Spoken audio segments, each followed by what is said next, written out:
बहुत समय पहले की बात है। राजा विक्रम अपने महल के दरबार में बैठा हुआ गुस्से से अपने मंत्री कहर सिंह से बोला, मेरी समझ में नहीं आता कहर सिंह, इस राज्य का महाराज मैं हूं या वो साधु?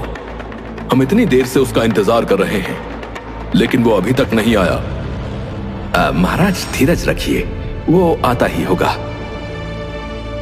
बस एक यही चीज हमारे बस के बाहर है, हम धीरज नहीं रख सकते। राजा विक्रम ने इतना कहा ही था कि तभी उनके दरबार में एक साधु आ पहुंचा। तुमने हमें इंतजार करवाकर अच्छा नहीं किया साधु। तुम्हें पता नहीं कि हम अपना भाग्य सुनने के लिए कितने उत्सुक हैं। महाराज, आप अपने राज्य के सबसे क्रूर शासक हैं। आपके अत्याचार से आपकी प्रजा बहुत ज्यादा पीड़ित है और एक अत्याचारी राज्य का भाग्य अच्छा नहीं होता।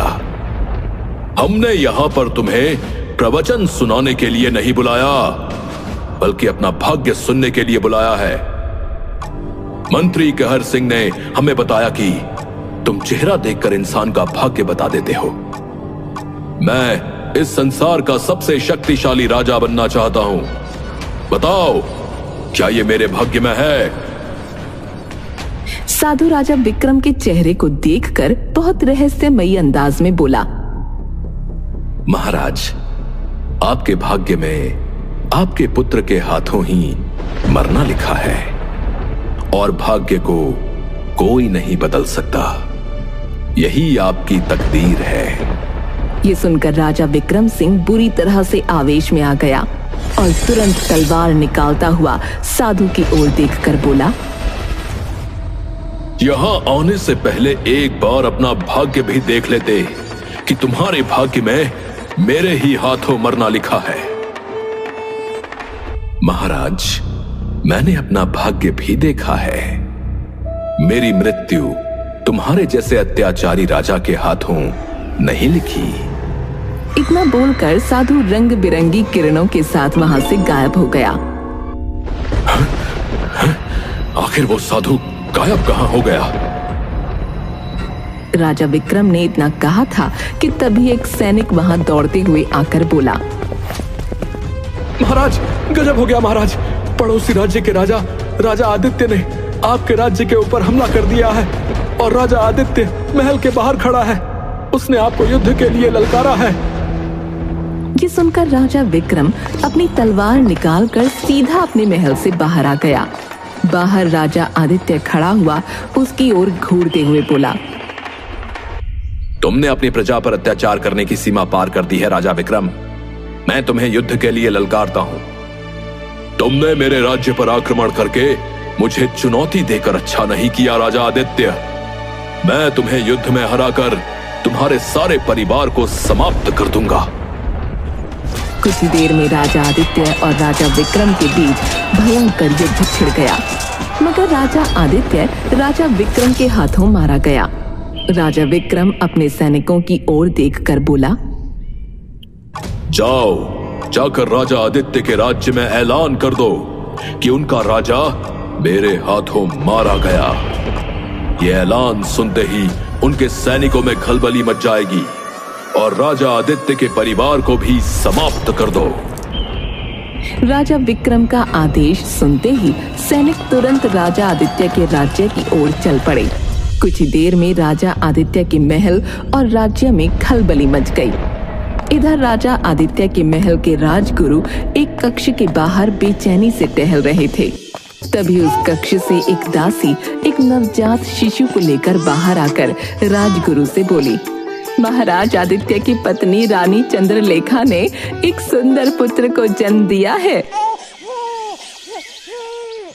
बहुत बुरी खबर है दासी। राजा आदित्य अपने पड़ोसी राज्य के राजा विक्रम के हाथों मारे गए। हमें महारानी और उसके पुत्र को महल से सुरक्षित निकालना होगा। कुछ ही देर में राजा विक्रम के सैनिक महल में घुसकर तबाही मचा देंगे और मुझे शक है कि वो महारानी चंद्रलेखा और उनके पुत्र को भी मार देंगे। राजगुरु ने इतना कहा ही था कि तभी राजा विक्रम के 2 सैनिक वहां आ पहुंचे। एक सैनिक दूसरे सैनिक से बोला, लगता है ये राजा विक्रम का पुत्र है, इसे तुरंत दासी के हाथ से छीन लो। तुमने सही कहा सैनिक, हमें पहले से ही इस बात की सूचना थी कि राजा आदित्य की पत्नी रानी चंद्रलेखा गर्भवती थी। एक सैनिक ने तुरंत दासी के हाथ से चंद्रलेखा के पुत्र को छीन लिया। राजगुरु और दासी को समाप्त कर दो। दूसरे सैनिक ने तुरंत दासी के ऊपर हमला कर दिया। राजगुरु तुरंत कक्ष के अंदर घुस गए और अंदर से कक्ष की कुंडी लगा दी और रानी चंद्रलेखा की ओर देखकर बोले, महारानी, आपके पुत्र को राजा विक्रम के सैनिकों ने छीन लिया है और राजा विक्रम ने आपके पति राजा आदित्य को भी मार दिया है। ये आप क्या कह रहे हैं राजगुरु? मैं बिल्कुल सही कह रहा हूं महारानी। समय कम है, आप जिस कक्ष में हैं, उस कक्ष से एक गुप्त रास्ता भी है जो महल से जंगल में निकलता है। मैं आपको उस गुप्त रास्ते से महल के बाहर सुरक्षित ले जाऊंगा। राजा विक्रम एक क्रूर राजा है। उसने मेरे पति को मार दिया और मुझे विश्वास है कि वो मेरे पुत्र को भी मार देगा। तो अब मैं जीकर क्या करूंगी? नहीं महारानी चंद्रलेखा, हिम्मत मत हारिए। मत भूलिए कि आपको अपने पति की मौत का बदला भी लेना है। राजगुरु रानी चंद्रलेखा को तुरंत उस कक्ष के गुप्त रास्ते से बाहर ले गए। वो रास्ता जंगल की ओर खोता था। इधर वो दोनों सैनिक रानी चंद्रलेखा के नवजात शिशु को एक जंगल की ओर ले गए। एक सैनिक दूसरे सैनिक से बोला, अब इसका क्या करें? करना क्या है, इसे यहीं जंगल में फेंक देते हैं, अपने आप मर जाएगा। दूसरे सैनिक ने ठीक वैसा ही किया। रानी चंद्रलेखा के पुत्र को झाड़ियों में फेंक दिया और पहले सैनिक से बोला, चलो ये खुशखबरी महाराज विक्रम को सुनाते हैं। इस खुशखबरी को सुनकर वो हम दोनों को जरूर इनाम देंगे। दोनों सैनिक तुरंत वहां से चले गए। इधर राजगुरु रानी चंद्रलेखा को जंगल में बनी एक झोपड़ी के पास ले गए। झोपड़ी के बाहर एक साधु बैठे हुए थे। क्या बात है राजगुरु, तुम यहाँ पर? और तुम्हारे साथ ये कौन है? राजगुरु ने साधु को सारी घटना बताते हुए कहा, साधु महाराज, ये राजा आदित्य की पत्नी महारानी चंद्रलेखा हैं। इनके साथ बहुत ही बुरा हुआ है। होनी को कोई नहीं टाल सकता राजगुरु। जब तक सब कुछ सही नहीं हो जाता, महारानी चंद्रलेखा मेरे ही पास रहेंगी। मैं महारानी चंद्रलेखा की सुरक्षा करूंगा। इतना बोलकर साधु चंद्रलेखा की ओर देखकर बोले, निराश मत हो महारानी, भगवान के खेल भी बड़े ही निराले होते हैं। निराश नहीं हूँ तो और क्या करूँ साधु महाराज। पहले मेरे पति की मौत की खबर सुनी और जिस पुत्र को मैंने जन्म दिया उसे तो मैं देख भी ना सकी। चिंता मत करो महारानी चंद्रलेखा, अगर तुम्हारी तकदीर में तुम्हारे पुत्र से मिलना लिखा होगा तो विश्वास करो, तुम उससे जरूर मिलोगी। इधर रात के समय वो दोनों सैनिक राजा विक्रम के पास जाकर उसे कुछ बताने ही वाले थे कि राजा विक्रम उनसे बोला, तुम दोनों अभी यहां से जा सकते हो। मेरी पत्नी गर्भवती है और मुझे अपने पुत्र होने का बड़ा बेसब्री से इंतजार है। वो दोनों सैनिक मुंह लटका कर चले गए और राजा विक्रम अपनी पत्नी के कक्ष के बाहर बेचैनी से टहलने लगे। तभी कक्ष का दरवाजा खुला और एक दासी बाहर निकलकर राजा विक्रम से बोली, महाराज, आपका पुत्र हुआ है और आपकी पत्नी सुलेखा अभी बेहोश है। मुझे विश्वास है कि सुबह तक उन्हें होश आ जाएगा। अगर मेरा पुत्र हुआ है तो तुम्हारा मुंह क्यों लटका हुआ है? मुझे लगता है महाराज, आप स्वयं जाकर अंदर देख लीजिए। राजा विक्रम जैसे ही कक्ष में गया तो अपने पुत्र को देखकर वो पूरी तरह से क्रोधित हो उठा। उसने देखा कि उसका पुत्र बहुत ही बदसूरत था और उसकी पीठ पर एक बड़ा सा कुबड़ा भी निकला हुआ था। राजा विक्रम गुस्से से बोला, अगर ये खबर मेरी प्रजा में और दूसरे राज्यों में फैल गई तो सभी मेरा मजाक उड़ाएंगे। राजा विक्रम की बात सुनकर दासी कांपती हुई बोली, तो फिर आप क्या करेंगे महाराज? वही जो मुझे करना चाहिए, मैं इसको जंगल में फेंक आऊंगा। सुबह जब मेरी पत्नी को होश आए तो उससे कह देना कि उसका बच्चा मरा हुआ पैदा हुआ था, और अगर तुमने गलती से भी उसे सच्चाई बताई तो तुम्हें और तुम्हारे परिवार को जीवित नहीं छोड़ूंगा। इतना बोलकर राजा विक्रम ने अपने पुत्र को लिया और सीधा जंगल की ओर रात के अंधेरे में निकल पड़ा। जंगल में पहुंचकर राजा विक्रम अपने पुत्र को फेंकने ही वाला था कि तभी उसकी नजर दूर झाड़ियों में पड़े हुए उसी बच्चे पर पड़ी जिसे उसके ही सैनिक फेंक गए थे। अरे ये दूसरा बच्चा किसका है? अरे किसी का भी हो, ये बच्चा तो बड़ा सुंदर है। एक काम करता हूं, मैं इस बच्चे को ले जाता हूं और अपने बच्चे को यहीं फेंक देता हूं और अपनी पत्नी से यही कहूंगा कि उसने एक सुंदर पुत्र को जन्म दिया है। राजा विक्रम ने अपने पुत्र को वहीं झाड़ियों में फेंक दिया और उस राजा आदित्य के पुत्र को उठाकर अपने महल की ओर ले गया और अपनी पत्नी के कक्ष में जाकर दासी को बच्चा पकड़ाते हुए कहा, सुनो, ये बच्चा मुझे जंगल में मिला है। जब मेरी पत्नी को होश आए तो कह देना कि उसने इस सुंदर पुत्र को जन्म दिया है। और तुमसे एक बार फिर कहता हूं, अपना मुंह मत खोलना।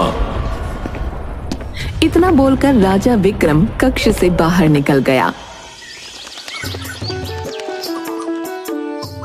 सुबह उसकी पत्नी को जैसे ही होश आया तभी दासी उससे बोली, महारानी, आपने एक सुंदर पुत्र को जन्म दिया है। उस सुंदर बच्चे को देखकर राजा विक्रम की पत्नी मुस्कुराते हुए बोली, मेरा पुत्र तो वाकई बहुत सुंदर है। मैं इसका नाम अशोक रखती हूँ। इधर जंगल में राजा आदित्य की पत्नी रानी चंद्रलेखा साधु के साथ टहल रही थी कि तभी उसकी नजर झाड़ियों पर पड़ी। चंद्रलेखा तुरंत साधु से बोली, साधु महाराज, वो देखिए, कोई अपना बच्चा झाड़ियों में फेंक गया है। साधु उस बच्चे को उठाता है और रानी चंद्रलेखा से बोलता है, लगता है ये बच्चा भगवान ने आपको भेंट किया है महारानी। पता नहीं कौन इसे यहाँ पर फेंक कर चला गया। शायद इसके माता पिता इस बच्चे की बदसूरती और इसके कुबड़ेपन को स्वीकार न कर पाए। पता नहीं मेरा पुत्र जीवित बचा होगा या नहीं। रानी चंद्रलेखा, आप इस बच्चे को पाल पोस कर बड़ा कीजिए और इसे अपने पति राजा आदित्य की तरह शूरवीर बनाइए।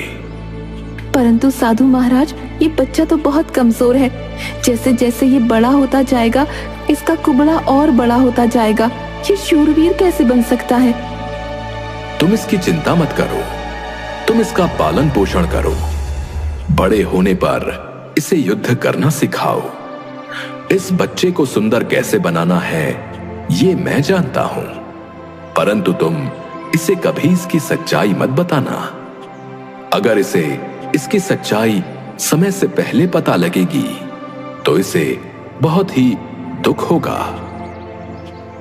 आप जैसा कहेंगे मैं वैसा ही करूंगी साधु महाराज। मैं इसका नाम वीर सिंह रखती हूँ। ये वीरों का वीर निकलेगा। समय ऐसे ही बीतने लगा और ऐसे ही 20 वर्ष बीत गए। अशोक अब 20 वर्ष का सुंदर राजकुमार हो चुका था। राजा विक्रम के राज्य में 2 सैनिक एक फल वाले को बुरी तरह से पीट रहे थे। आखिर मुझे तुम दोनों क्यों पीट रहे हो? तेरी हिम्मत कैसे हुई हमसे फल के लिए मुद्राएं मांगने की? तू जानता नहीं कि हम राजा विक्रम के सैनिक हैं? तभी वहां पर घोड़े पर एक युवक आ पहुंचा जिसने अपने चेहरे पर नकाब डाल रखा था। वो युवक उन दोनों सैनिकों की ओर देखकर बोला, इस लाचार फल वाले को छोड़ दो। कौन है तो?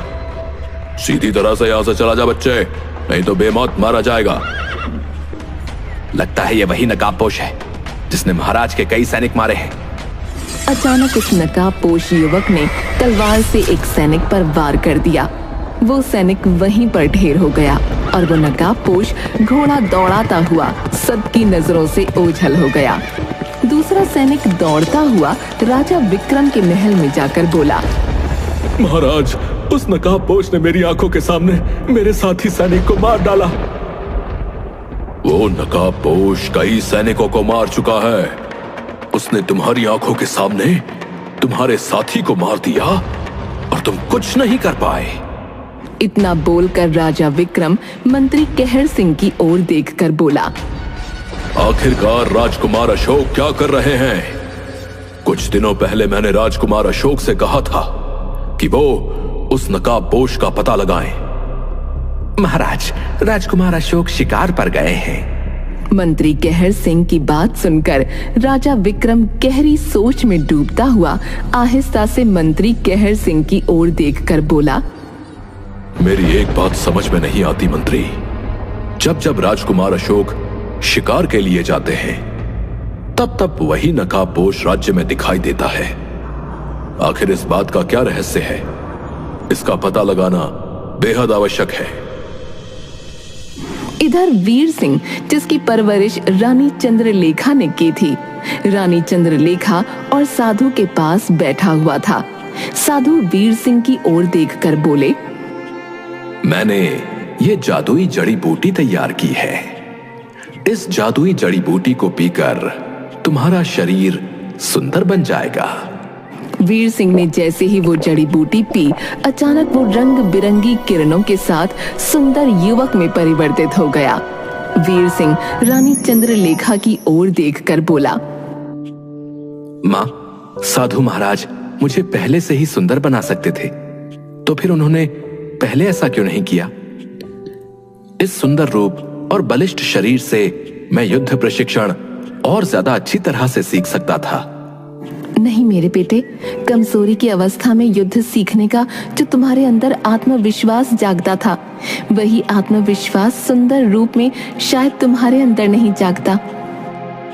अब मुझे आज्ञा दीजिए माँ, ताकि मैं अपने पिता के हत्यारे राजा विक्रम की हत्या करके अपने पिता की मौत का बदला ले सकूं। मैं भी तुम्हारे साथ चलूंगी बेटा। ठीक है, वहां मैं राजा विक्रम को उसके ही दरबार में युद्ध के लिए ललकारूंगा।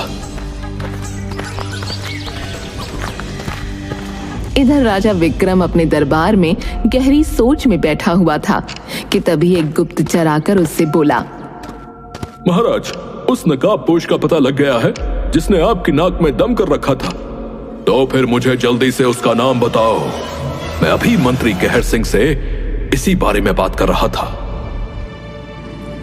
गुप्तचर नजर नीचे करते हुए बोला, महाराज, वो कोई और नहीं बल्कि आपका पुत्र राजकुमार अशोक है। ये सुनकर राजा विक्रम बुरी तरह से चौंक पड़ा।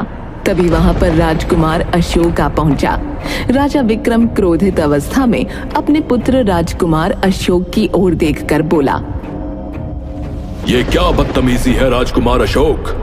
तुम अपने ही सैनिकों के दुश्मन बने हुए हो। आखिर तुम क्यों अपने सैनिकों को मारते हो? तो आखिरकार मेरा भेद खुल ही गया पिताजी। जब खुल ही गया है तो फिर सुन लीजिए, आपके सैनिक प्रजा पर अत्याचार करते हैं और मैं किसी के साथ अत्याचार होता हुआ नहीं देख सकता। बकवास बंद करो। तभी वहां पर वीर सिंह रानी चंद्रलेखा के साथ आ पहुंचा और राजा विक्रम की ओर देखकर उसे ललकारते हुए बोला, मैं तुम्हें युद्ध के लिए ललकारता हूं। कौन हो तुम? तभी चंद्रलेखा राजा विक्रम से बोली, यह मेरा पुत्र है वीर सिंह, और मैं राजा आदित्य की विधवा पत्नी चंद्रलेखा हूं। जहां तक मैं जानता हूं तो मैंने अपने सैनिकों को राजा आदित्य के परिवार को समाप्त करने का आदेश दिया था। शायद उस समय मेरे और मेरे बेटे की किस्मत अच्छी थी। तभी राजकुमार अशोक वीर सिंह की ओर देखकर बोला, ये जैसे भी हैं मेरे पिता हैं। अपने पिता की जगह युद्ध मैं लड़ूंगा। क्यों, तुम्हारे पिता ने क्या चूड़ियां पहन रखी हैं? ये सुनकर राजा विक्रम जोश में आ गया और तुरंत तलवार निकालते हुए वीर सिंह के सामने आ पहुंचा। चूड़ियां किसने पहनी है और किसने नहीं, ये अभी पता लग जाएगा। कुछ ही देर में राजा विक्रम और वीर सिंह में भयंकर युद्ध छिड़ गया। कुछ ही देर में वीर सिंह ने राजा विक्रम को धराशायी कर दिया।